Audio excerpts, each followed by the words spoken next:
Hello, and welcome back to another episode, finally, of Cooking for the Yum of It.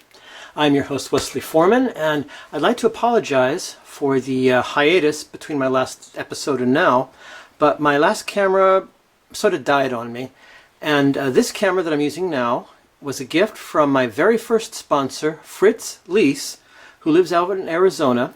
He's a very nice person, and he's been very helpful to me, helping me find all sorts of different treasures. He's very good at finding special treasures at thrift stores and other locations, which he then sells on his own online store.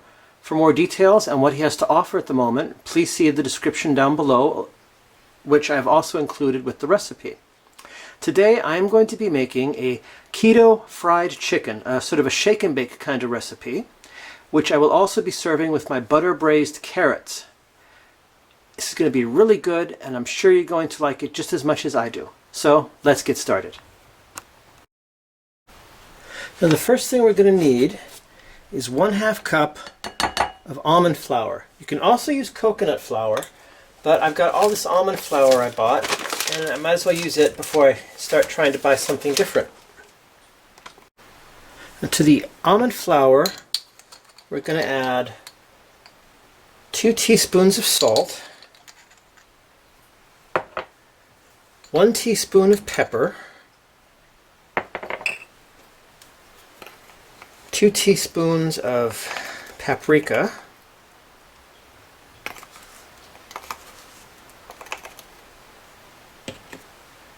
1 teaspoon of cumin, and 1 teaspoon of rubbed sage. Now, sage is a very strong seasoning, so you want to make sure you don't add too much of that. And wouldn't you know it, I forgot to add the 1 teaspoon of garlic powder.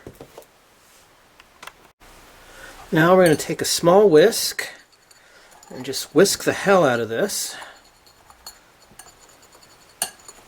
Make sure it gets all nice and blended, and I can tell you right now, all the seasonings together, oh, that smells good.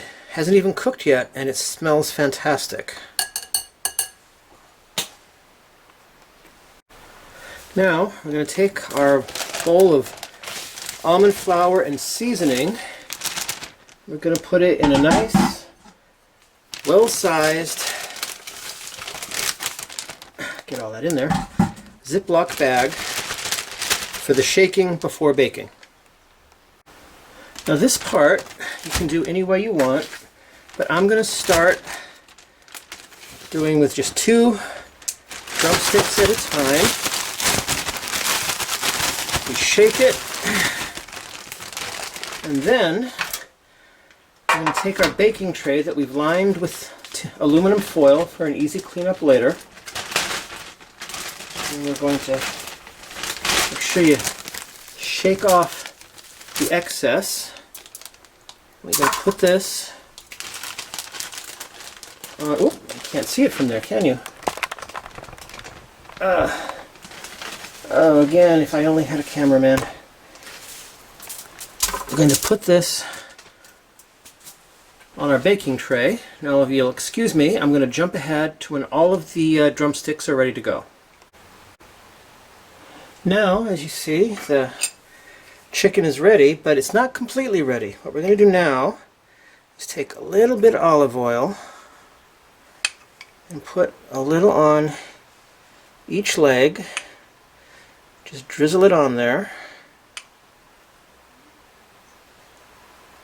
Now, I don't know if this would work in the in an air fryer. I see no reason why it shouldn't.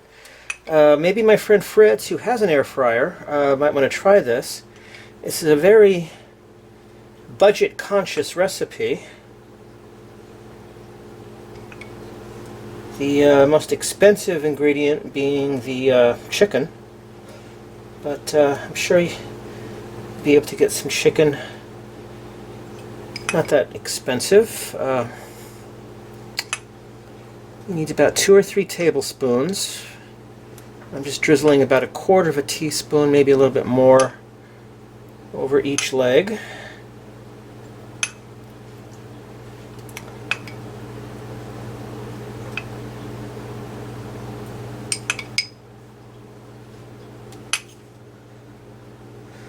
And now, while we've been doing this, I've been waiting for my stove, which I've to preheat to 450 degrees. It should be getting there soon. So in the meantime, I'm going to set this all aside and get to work on my butter braised carrots. Okay, the oven is now at 450. So we're going to take our chicken, put her in there. Now we're going to set our timer for 25 minutes. That is not how long the chicken needs to cook. It takes a total of 50 minutes, but after 25 minutes we're going to turn the chicken over so it cooks evenly and nice and crispy. So let's jump ahead to 25 minutes. And now it's been 25 minutes. Oh. And it is time to turn our chicken over. And I can tell you right now, this smells absolutely fantastic.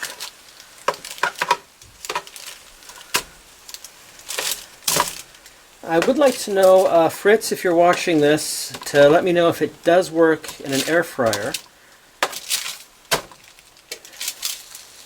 But, oh, it smells fantastic.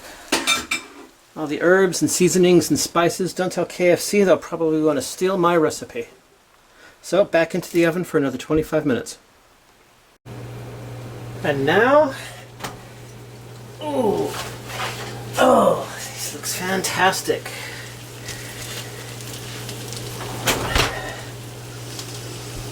That smells just absolutely perfection. Anyway, I'm going to let this cool a bit because it just came out of the oven, and if I tried to eat it now I would burn my mouth.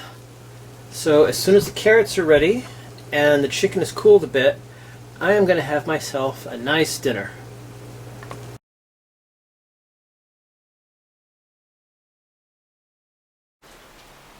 Now my absolutely favorite part, eating. Oh, okay.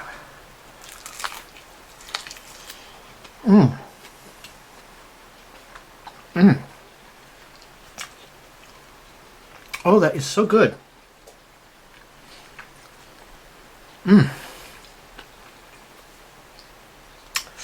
My. I will definitely be putting this in my regular rotation for dinners in the future, but this is just fabulous. And the best part, if you're on the keto diet, is that according to the recipe, it only has 2 net carbs per serving of chicken. So you're doing pretty good. Anyway, that's my recipe for today. The ketoized chicken, the ketoized shaking baking chicken. Until next time, I am Wesley Foreman. You've been watching Cooking for the Yum of It. Please like, subscribe, and feel free to comment down below. Until next time, eat and enjoy.